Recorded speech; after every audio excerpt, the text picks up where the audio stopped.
Hey everybody, welcome to the show. Around the nation right here, TYT Nation. Jeff Waldorf here with you on this Friday, TGIF. My goodness, it's been quite a week. Hey, hopefully we're not starting out with any technical issues today. That would be nice. I know it's been a little bit of a rough week on that end. But hey, you know what? I think we're doing well. But we'll see. We'll see. Okay. Anyway, got a fun show for you guys today on this Friday. We start out, of course, with Donald Trump donors that were revealed by Joaquin Castro. Uh, they're a little upset. I got some quotes. Fun times. Then we're going to talk about, of course, why people are very, very angry at Walmart. What they did in response to, of course, the mass shootings. Yes, I said it. Instantly demonetized the entire stream. But you know what? Every stream of mine already gets demonetized. So, like that. What are you going to do? Right? So now we've got that. We also have an update about the ICE raids that happened in Mississippi and why they were motivated, I think, not the raid themselves, but, well, sort of, by the workers trying to assert workers' rights. Oh, see, it's a labor story. And so here we go. Here we go. We also have more stuff. We've got, of course, Joe Biden to talk about his latest gaffe, why that matters. We also have that story about the Consumer Financial Protection Bureau and how they are making it easier for you to be harassed by debt collectors. And then finally, Monica Lewinsky expertly trolling Mike Pence. So that's fun. Lots of fun stuff. All right. So that's the breakdown of what we have today. Responding to a couple of things in the chat. The kitty. Yes, we've named the kitty. His name's Max because he's Max Power. That's a nice little Simpsons reference. No, he's doing great.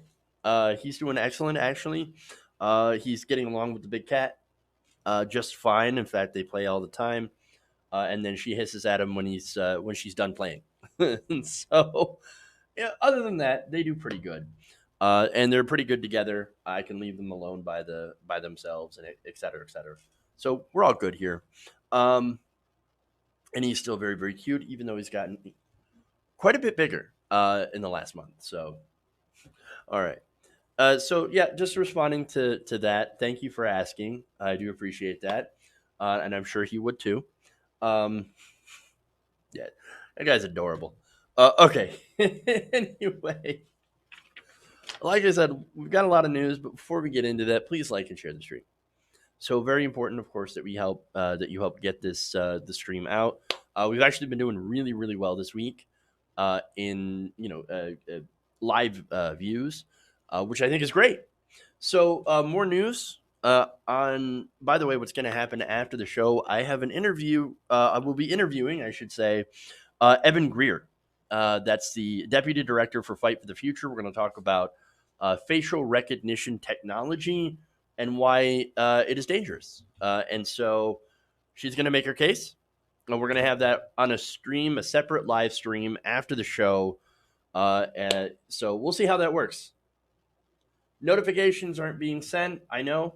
You got to ring the bell twice. And if that still doesn't work, it's out of my hands. So I don't know.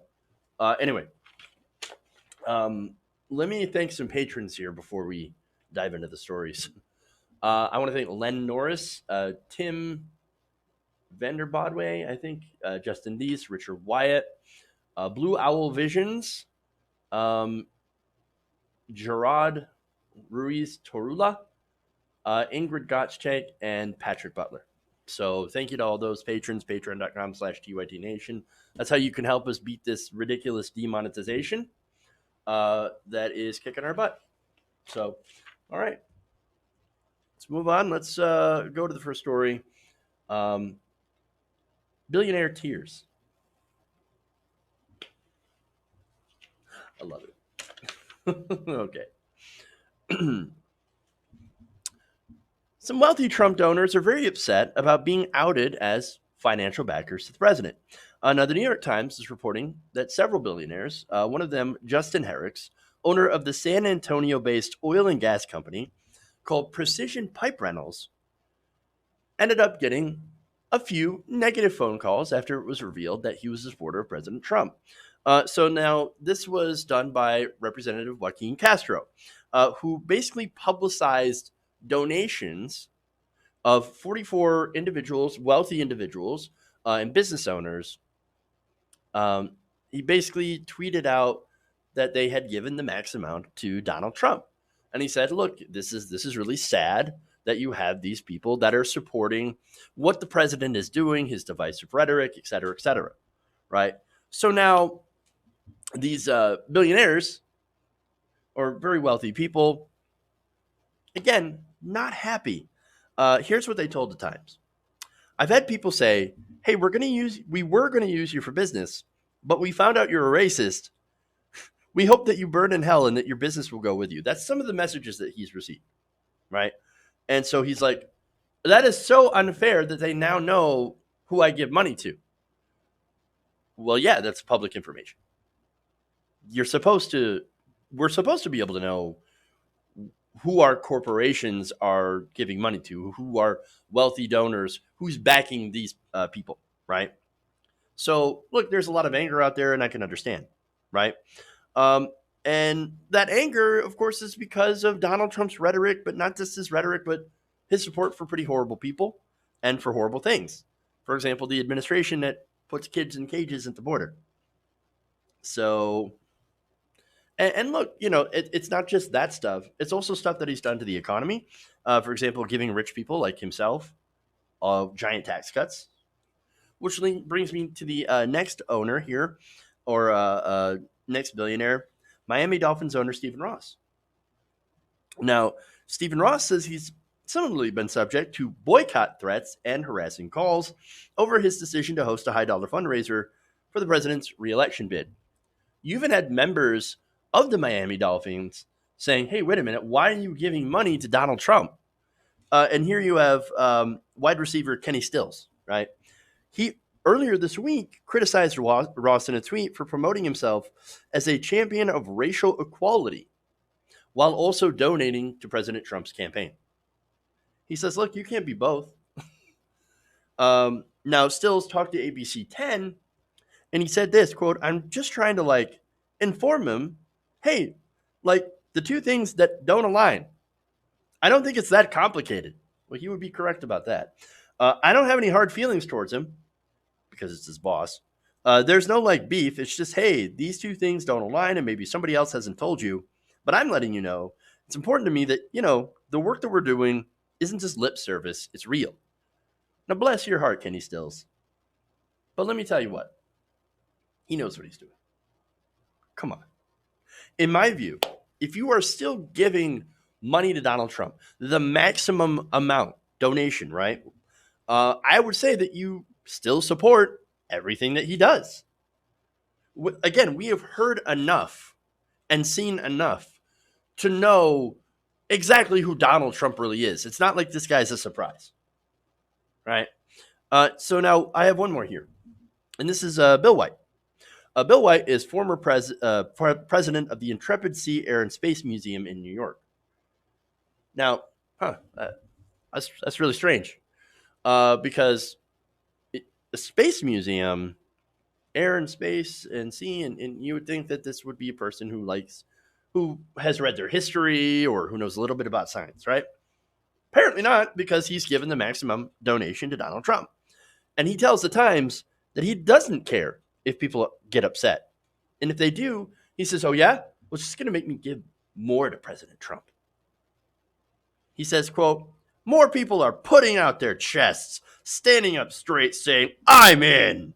To hell with you publicizing my name. You know what?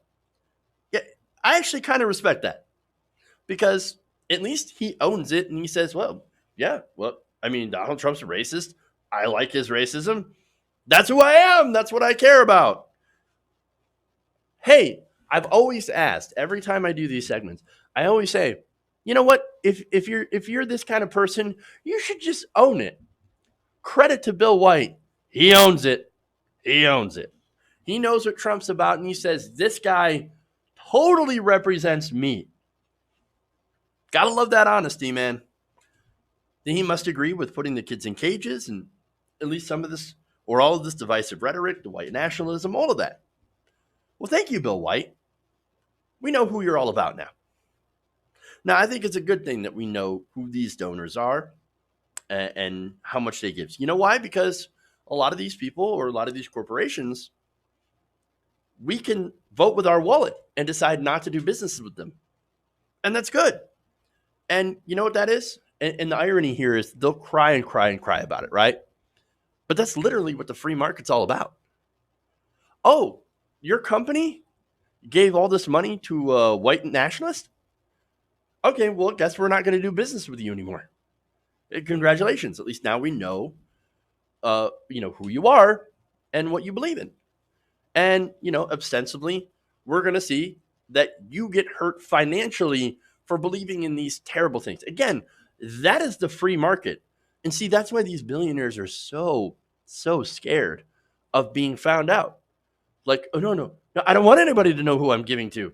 I don't want to know. I don't want people to know which politician that I bought. Oh, gee, why is that? Could it be that because these politicians, that you are funding politicians that do terrible, extremely unpopular things? Oh, gee, I wonder why you wouldn't want it to be known. But of course, it's because you personally profit off this. You either profit off this or you have some incredibly terrible views like Bill White. So now look, I also love how, by the way, since this is the free market at work, you have Republicans that are in complete meltdown over this. I shared some of the tweets the other day where you had political figures, Kevin McCarthy, you have Steve Scalise, that are just melting down and screaming, "Oh my God, they're doxing people! How can you let this happen?" Well, for one, the New York Times, I believe it was either the New York Times or the Washington Post, released every single donor that ever donated, the name of every single donor that donated to the Clinton Foundation. So please spare me with that BS that it's, oh, I can't believe they're targeting conservatives. Oh my God, how dare you? Please. That is absolute nonsense. Nonsense. This isn't doxing. This is publicly available data. The FEC requires that this data, the names and employers of these donors and how much they've donated, be put into the public domain.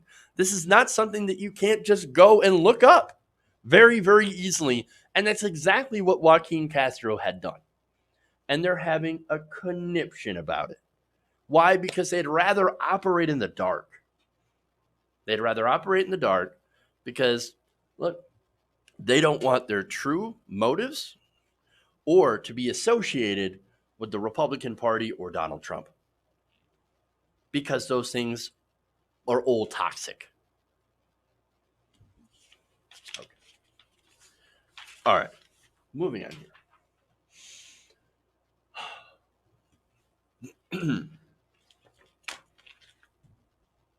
What's next? We have, let's go to Walmart. Not literally. Yes, let's go to Walmart. I'll just take a camera in there and you just follow me now. All right. That'd be the point, man. Somewhat Walmart related story before I get into it.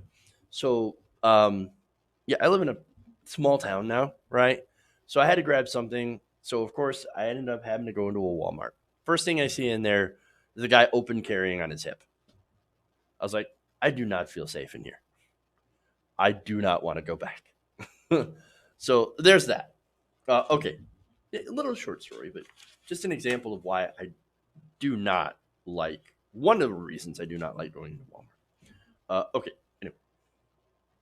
Now let's get back. All right. Now, following the mass shooting at the recent mass shooting at a Walmart, another potential and another potential mass shooting. Let me start that again. Now, following the recent mass shooting at a Walmart in Dayton, Ohio, and another potential mass shooting that nearly happened, the shopping giant decided that they would finally do something about it. Well, now that's interesting. Now, what would they do? Would they decide to stop selling guns? Oh, of course not. It's Walmart. No, no, no. What they're actually going to do is they're going to stop advertising for violent video games. Vice is reporting that Walmart employees have received a memo from corporate headquarters asking for the immediate removal of both signing and displays that reference violence. Now, this memo, and it's being shared all over, right, is telling employees to remove your store for any signing or displays that contain violent images or aggressive behavior.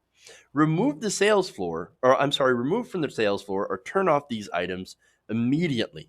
Now, those items that should be turned off include Xbox and PlayStation units, and to cancel any events promoting combat style or third-person shooter games that may be scheduled in electronics. They also said the removal of violent video games in Walmart also extends to movies and hunting season videos in sporting goods. So there you have it.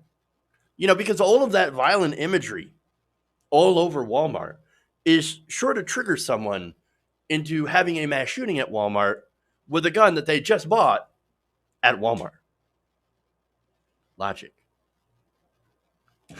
Now, in the real world, of course, video games and violent movies do not cause mass shootings. I don't know how many times we have to go through this, but we'll go through it one more time. Now, according to Villanova University professor Patrick Markey, trends show a completely opposite effect of video games or video game use in that they tend to reduce violent crime. So now the argument is, the violent video games, they desensitize people and make people violent. In the real world, according to studies, it actually makes people less violent when they play violent video games. You know why? It's because it's a stress release. I know, right? I know, but there's more. Perpetrators of mass shootings also tend to play fewer violent video games than the average male. So now that's another interesting statistic, right? So yes, do they play video? A lot of people play video games. There's a stat later about 70% of the average American male plays video games, and a lot of those are violent. And yet, mass shooters are a very, very small amount of a percentage of the population, and they actually consume fewer violent video games than the rest of the country. And that's crazy. Now, Markey told Yahoo Finance, most scientists do not think violent video games are a cause of mass shootings. Now, the research that examines actual horrific acts of violence like homicides and mass shootings tends to find that, one, people that are mass shooters tend to play violent video games less often than the average person, as I mentioned before. And also when people are simply playing violent video games, like when the sales of Grand Theft Auto spike or Call of Duty, those are two very famous, very violent video games. We see decreases in things, this is Markey still, in things like homicide and things of that sort. Now, one reason they cite is, well, it's because people are at home playing video games instead of going out and committing crimes. Okay, whatever. But school shooters in particular tend to flout the typical stereotype of obsessively playing video games. Because I hear this all the time. They're murder simulators. That's what they do. They go and they play COD for hours and then they come out of murder and they're completely trained. Okay, so if video games train you to be good at something, I would be really good at sword fighting. I would be really good at casting Furaga 3 on my enemies. Okay? I'd be pretty good at that. It turns out, I'd also be a good Formula One racer if video games were training you to actually do things. That's nonsense. We all know that's nonsense. And yet, even the people who are making that argument, they also know it's nonsense. Nonsense. Now, there's more. More stats here. According to Markey, about 13 to 20% of school shooters play games. Now, you might think, oh my God, that's a really, really large amount of people. That's almost 20%. Holy crap, we got to do something about the video games. No. 70% of adolescent males play video games. The large majority of people play video games. And the large majority of people are not mass shooters. But of course, none of that matters, of course, to knee-jerk politicians or people funding by the NRA or places that sell guns. Now, one more thing that Markey says. Now, Markey says the difference likely comes down to the fact that school shooters tend to exhibit abnormal social behavior. Yeah, there's usually something wrong with them. In the case of the Dayton shooter, this is somebody who, had kill lists and rape lists drawn up. He was part of some, I forget what kind of core band they call themselves, whatever, right? But this band had violent, misogynistic lyrics. I don't know, maybe that was some sort of outlet for him and kind of told you what he was really about. This person, incredibly abnormal. And you look at some of the other shooters, the incels, for example, the ones who go on violent rampages, right? They have some very abnormal social behavior. But the fact that they can't seem to talk to a woman to save their life. And then go on to think, oh, these women are property, they owe us sex, et cetera, et cetera. And if they're not doing that, then I need to go and kill them. That's super abnormal.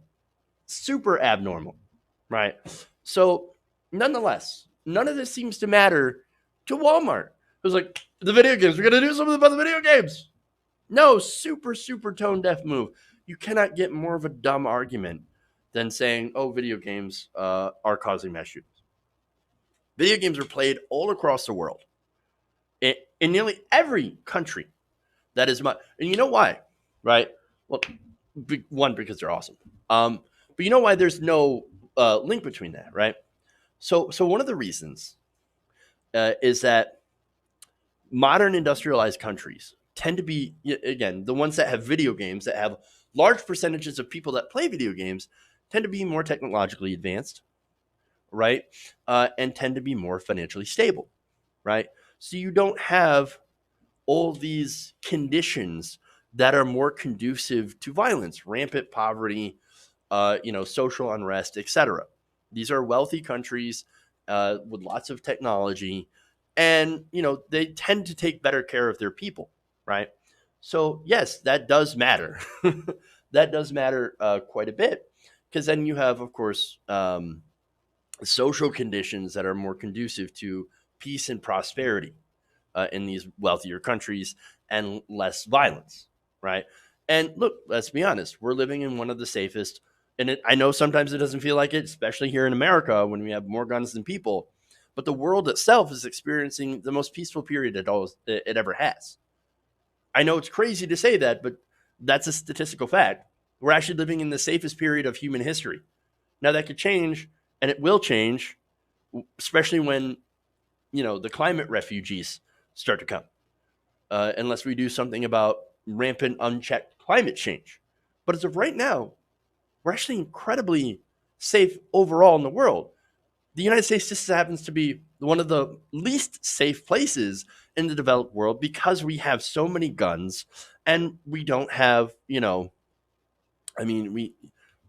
have so many guns. And that's the major problem here. See, Japan, South Korea, they tend to play the most video games in the world. There are no mass shootings there. We're the only one that seems to have this problem with mass shootings, right? And it's almost as if the guns are the problem.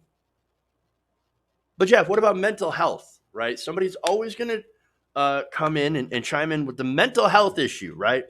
Well, other countries also have people who have mental health issues, right? And yet, these other countries do not have more guns than people. So they don't have any or as many mass shootings as America. In fact, in other countries, if you have 3 mass shootings in a year, well then, oh my God, they're freaking out. They're like, how, oh my God, what's going on with our country? This is a national emergency. The United States had over 200 mass shootings so far this year. This year. Look at what New Zealand had done. They had 1 mass shooting. They said, okay, that's it. Gun ban, and we're doing a buyback program. We're end of this. We're going to do something about it. Within, what, a month or so? They got it done. Instantly. I'm just saying that's the turnaround here, right? And that's, of course, what's going on all over the world. And yet in America, we can't do anything about this. We can't do anything about this. And again, mental health or video games, they're not the culprit. It's the guns. It's the guns. And these are facts. And if you do not like these facts, well, then you don't like facts, period. But see, the same people, of course, that point out mental illness, right? And we'll go back to that, right? Again, we're the only country in the modern industrialized world that doesn't have guaranteed health care for everyone, which includes mental health care, right? The same people that point at mental illness are the same ones that scream about socialism whenever we try to say, hey, healthcare is a human right. Let's expand Medicare for all and cover every single man, woman, and child in this country and give them healthcare, which, by the way, mental health is part of healthcare and should not be considered separate. Dental health should also not be considered separate, by the way. Vision, same thing. It's all healthcare. It's all healthcare. So we should guarantee it to everyone. And we're the only country that doesn't. And we're the only country that has more guns than people. And yet we have this problem of mass shootings, and we're the only one. And yet people look around and said, what can we do? There's nothing we can do about this. I mean, I don't know. I don't understand how this happens. And the entire world just sits there and stares at us. And it's like, what is wrong with you? What is wrong with you, people? No, here's the thing. These are all BS distractions. Absolute BS distractions. You know, there's even a claim, by the way, that it's, oh no, it's all the antidepressants and the medications that people are taking. Got you right there. We're over-medicating our people. Now, do we have an issue with over-prescribing medication to certain people? Yeah, actually, we do. And that's pharmaceutical industry profit, right? So now, let me give you an example that's personal, right? Now, when I was growing up, I was a kid, obviously. I was a bit rambunctious. I had a little bit of energy. I wish I had that energy now. I was, given ADHD medication. That knocked me out. I hate it, right? Okay, that's an example, right? Giving ADHD medication to children who don't need it. Giving people Adderall if they don't need it. Stuff like that's a problem, right? But that does not create violence. There is no link, no scientific link between prescription drugs and mass shootings.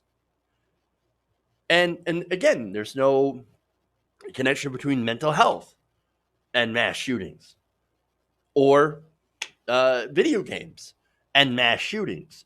It all has to do mainly with guns. Now, it's not just guns in this case. White supremacy, of course, plays into this, right? You have people who are far right, anti-government, extremist, incel, angry white males that are committing most of this violence. Now, I'm not saying that there aren't other types of violence. Of course there is. Or other types of terrorism. There's, Islamic terrorism. That is a serious problem as well. Of course, they're usually committed by young, disaffected Muslims, right? And that's Islamic terrorism, right? There are all sorts of problems here, right? But one of the main drivers is the easy access to guns and weaponry. And we need to admit the truth of this problem if we're going to actually come up with some ideas to solve it. All right.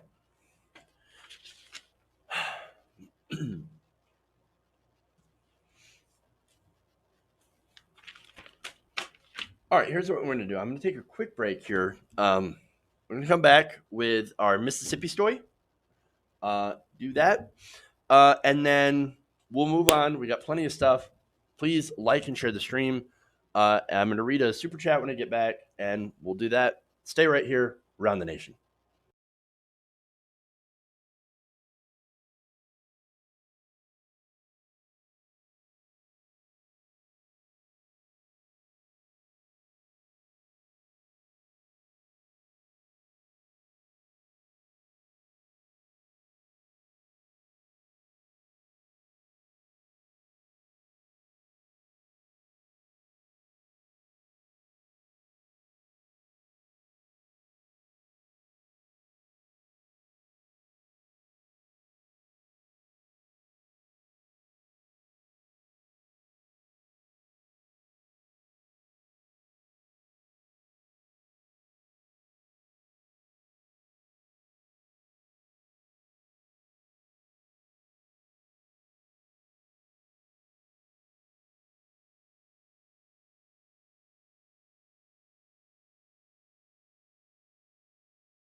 Hey everybody, welcome back to the show. Around the nation right here, TOT Nation, Jeff Waldorf here with you. Okay, so got a couple of super chats here to read and people to thank. What do you mean? Says, maybe you could start an email list, beat YouTube and the bell. That's actually a really, really good idea. I've been considering that. It does cost a little bit, so I have to figure out that angle of it. But thank you for the idea. And I will definitely look into that. And then finally, also said about gun control, Australia did it in 96. Come on, America. Sort it out. Yes, sort it out indeed. We can do it. We're smarter than that. Okay. Now, it's not the problem of not being smart. We know what's going on. We know the truth, right? But we live in a system that is so incredibly corrupt where these politicians, look, they know this, right? They know that this is a problem. They don't care because they get funded by the gun industry. They get all this money, millions and millions of dollars, into their campaigns for the gun manufacturers. Unless you root out this corruption, things are never going to change. All right. And finally, Ronnie Nama Richardson says, thank you for all you do. Well, thank you, Ronnie. I appreciate that very, very much. Again, that helps to go and fund the show. All right. So let's move on. We've got more. All right. Ask Bernie for his email list. Oh, wouldn't that be great? Okay. Here we go. Boom.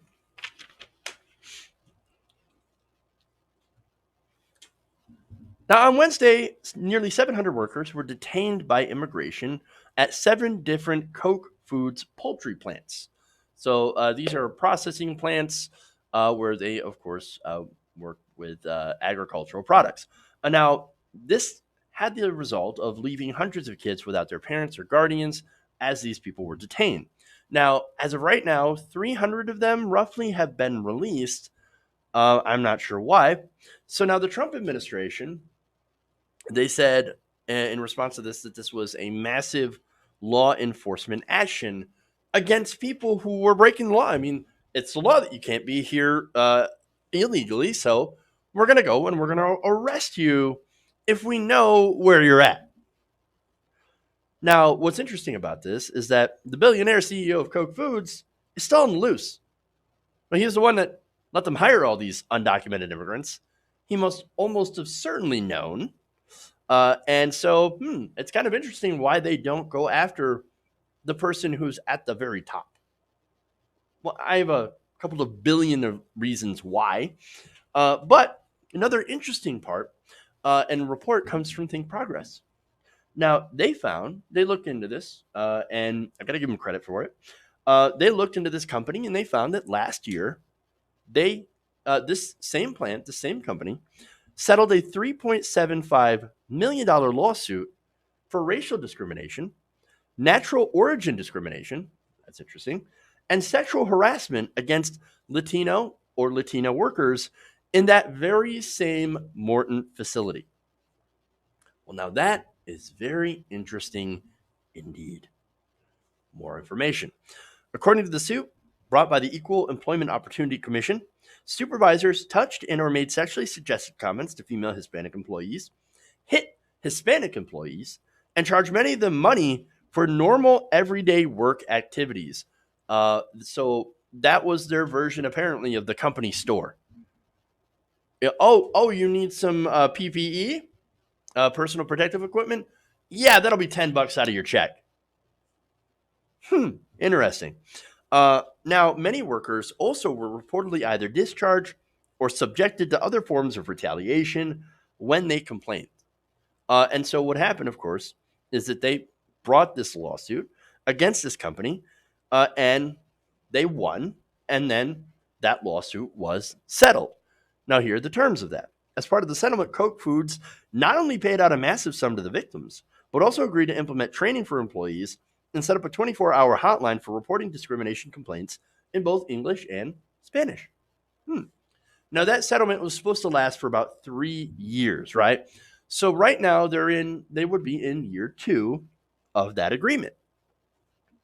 So now that leads us to this nicely timed ICE raid that just happened to happen. I mean, here you have a facility that was knowingly employing undocumented immigrants who went to court because they were mistreated.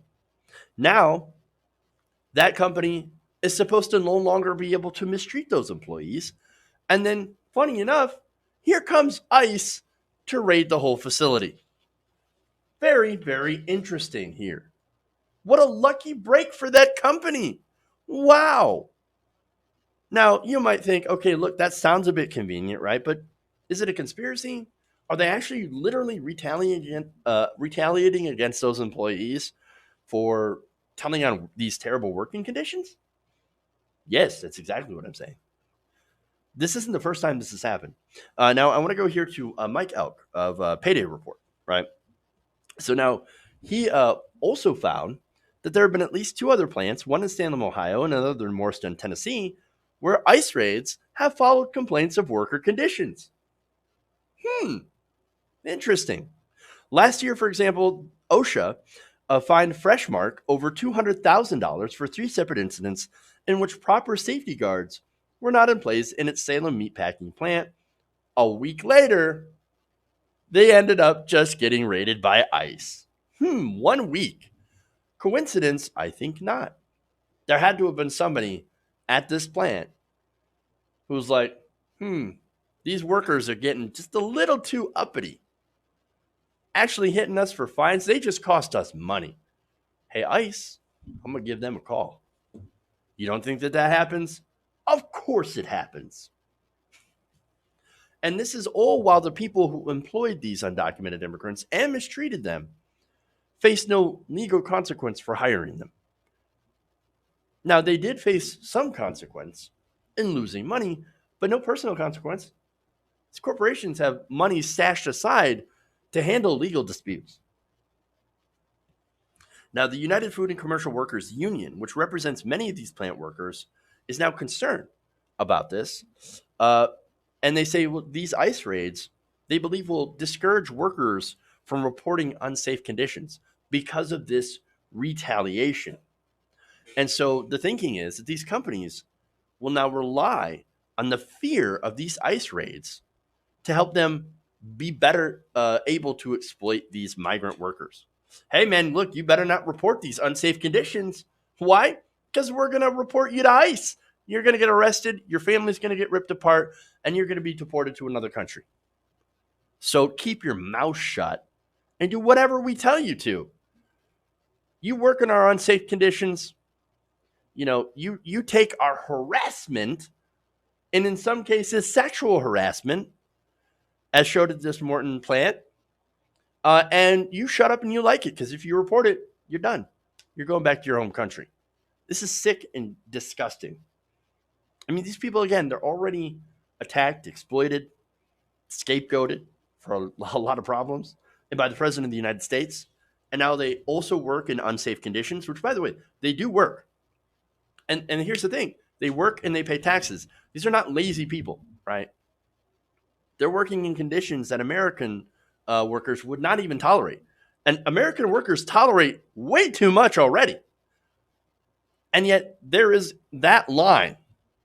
And so these people that are working at this plant right now, no, they're getting far worse than what we would ever get as Americans. So this is gross. I mean, again, this is a case of stay in line, accept our terrible treatment. We're going to get you deported if you don't, because our entire purpose here is to exploit you. It is super, super gross. But again, this is everything I have come to expect from corporate America. And it has to change. Okay.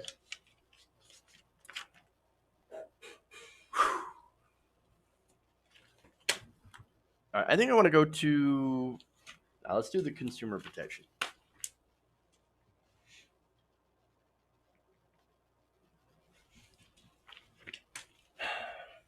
All right.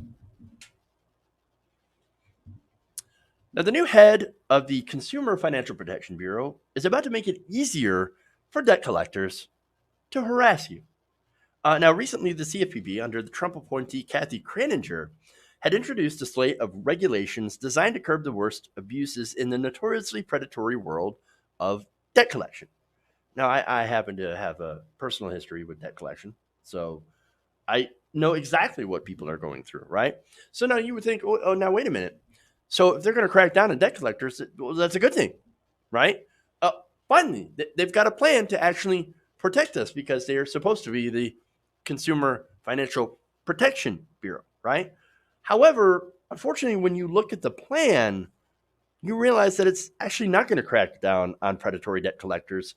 In fact, it's going to end up making it worse. Now, this is according to HuffPost reporting here. Under the new rules, they explained, debt collectors would now be entitled to call households every day indefinitely for each debt a consumer owes. That's the new rule. What's the old rule? Again, this is way, way worse. Now, imagine if you're one of those people, millions of people that owe medical debt, for example. Now, I think medical debt should be abolished. Nobody should be in debt for being a human being, essentially, right? And having medical needs. We should have Medicare for all introduced immediately, right? But say you have a medical debt, which a lot of Americans right now do, right? So one visit to the doctor that you couldn't afford could result in the debt collector calling a household over 40 times in a week. Again, every day, indefinitely, for each bill. Not only that, but it gets worse. They could also end up spamming consumers with unlimited text messages and emails, and would be granted immunity for filing abusive robo-signed lawsuits against people who don't actually owe money.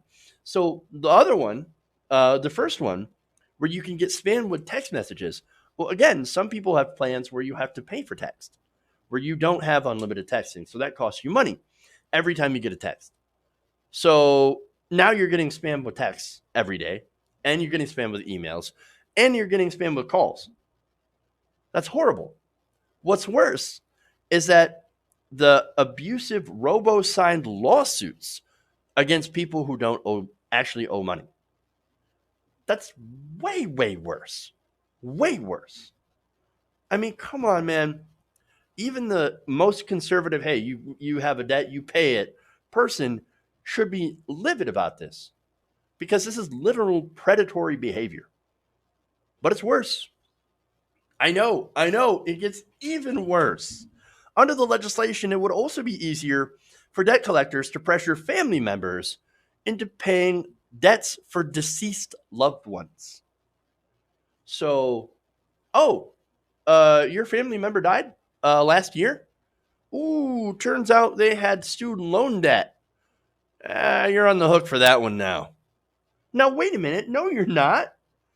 But apparently, not even death can free someone from debt or their family.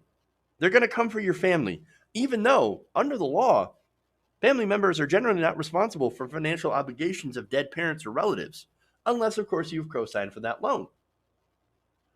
And not only would debt collectors be permitted to contact you through direct messaging applications, or not only that, but they would be able to, under these new rules, contact you through direct messenger. So, for example, they could tweet you on Twitter, hey, you owe this money, or message you through Facebook. You got Facebook Messenger?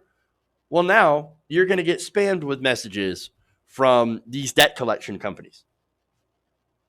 So this is insanity. Absolute insanity.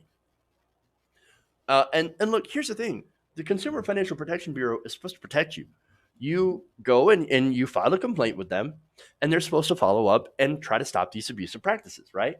And look, most of the complaints given to the Consumer Financial Protection Bureau fall into two categories: attempts to collect money that people don't actually owe, and some of their abusive tactics, right? Now, the debts that are legitimate include just about every kind of payment a person can owe, from credit card debt to emergency room bills. All of that can now basically these companies can now use that to endlessly spam you in order to pay that bill. And sometimes even if you don't actually owe that bill. Now, here's some of the things. In case that, you didn't think that was bad enough. Remember, some of these tactics are really terrible. In fact, some of the things that people go through by debt collectors are, well, let me give you an example, right? This is from the CFPB, right? One woman reported in 2016 that these debt collectors will sometimes curse at me and tell me that they know I am a woman and that they will have me thrown in jail. Now, remember, debtors' prisons are illegal in this country. You can't say that we're going to throw you in jail for a debt, because it's not true. At least they're supposed to be not allowed in America. And there are some circumstances where people end up going to prison for debts. And that's a whole separate conversation, right? Now, another person complained, I've received multiple phone calls within the week threatening me with undefined action and that they will be actively pursuing me at my home and place of employment. Another said they did not provide the name of their company nor information regarding the debt. They have called my sister and have left the same message on her home phone. So these are some of the examples of predatory debt collecting practices. 70 million Americans currently deal with debt, whether it be credit card debt or medical debt, etc., right? Or, losing their home, right? Being foreclosed on and having that debt. Well, these people deal with this And they're supposed to have a bureau, the government, on their side. But you can see from these new rules that the government is not on your side when it comes to this. Now, again, I keep saying it gets worse. It gets worse. HuffPost also notes that this poses a particularly big problem for older Americans who are more likely to fall victim to outright fraud than members of younger generations, and are for the first time bringing substantial loads of consumer debt accumulated earlier in life into retirement. The new rules, according to Lauren Saunders, Associate Director of the National Consumer Law Center, said this: they do a lot more to protect abusive debt collectors and consumers. And now the debt collectors, of course, they dispute this. They say, oh, no, this isn't a real problem. You know what the real problem is? Frivolous lawsuits against debt collectors. This is one of the arguments, right, that they're using to say, oh, no, we need these rules, these new rules that allow us to do all this stuff, and we need rules that protect us from frivolous lawsuits in response to some of our practices. That is absolutely ridiculous. And here's one of the arguments, by the way, that they use to try to justify their position. They say if the CFPB arbitrarily limited the number of phone calls that a collector could make, it can make it harder for consumers to learn about their debt relief options, like waiving fees or another vague set of unspecified other benefits. Right, because, their number one priority is trying to help us. No. Their number one priority is to try to recoup the debt. That's the whole point of a debt collection company. Now, look, I've had to, like I said, I've had to deal with this, right? I've had to deal with these companies. I had to deal with calls. I had medical debt. I had private student loan debt, so I've been there, right? Their collection efforts can be a complete and utter frustrating problem, especially if you don't have the money to solve this. And I understand that people do owe money and that they should end up paying that at some point in some way. And that not all debt collectors are horrible people, but at the same time, these predatory companies harass people. They invent debt and try to scam people. There needs to be massive regulation, more regulation, not less. And we do need bureaus like the Consumer Financial Protection Bureau to actually protect us like they were supposed to do, to help consumers, not to harm consumers. But this is what happens, by the way, when you elect Republicans under Republican administrations. They don't care about you. They don't care about you. They only work for and with the corporations. Here you had Mick Mulvaney, who was the former acting head of the CFPB, right? After Cordray left. He actually worked with credit card companies to create rules that are friendly towards the credit card companies. Look, what they have done is that they have perverted this agency like they do with pretty much any agency out there that is supposed to help the American people. They take it over when you put them into power and they pervert it to serve their ends. That's what they've done. They've taken it and they turned it, perverted it into something that was supposed to be for the people, and they have turned it against the people. That's why you should never vote for Republicans. Okay. All right, moving on. I got to get to the Joe Biden story.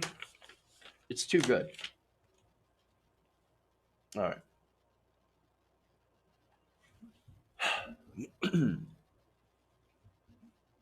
And the other thing we should do is we should challenge these students. We should challenge students in these schools to have advanced placement programs in these schools. We have this notion that somehow if you're poor, you cannot do it. Poor kids are just as bright and just as talented as white kids. Wealthy kids, black kids, Asian kids. No, I really mean it, but think how we think about it.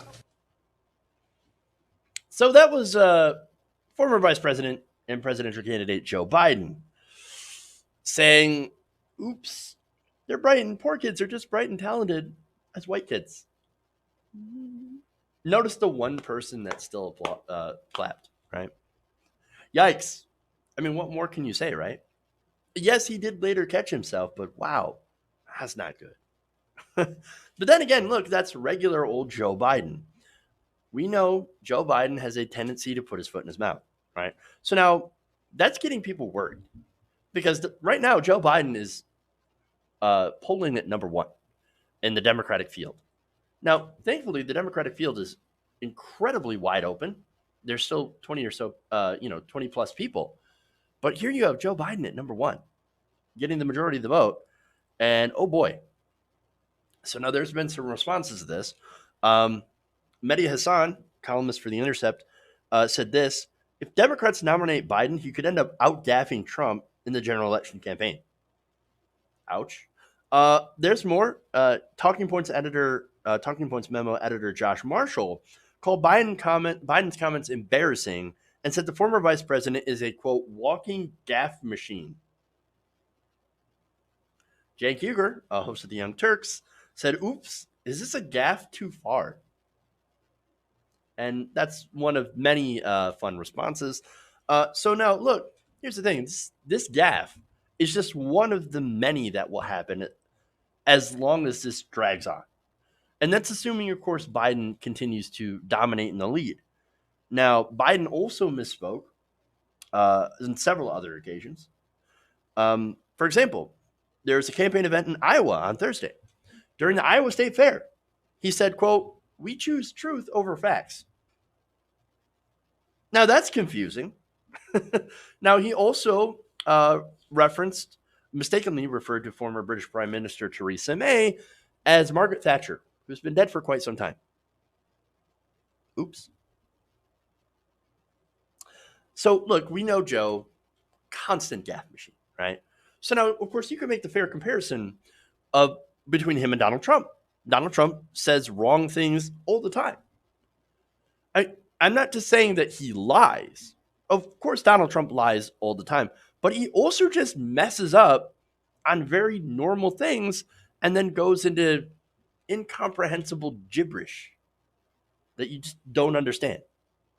That's Donald Trump. So if you want to make the comparison, oh, perfect, right? It's a fine comparison.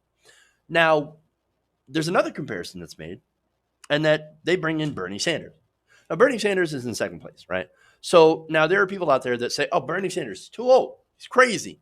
He yells all the time, right?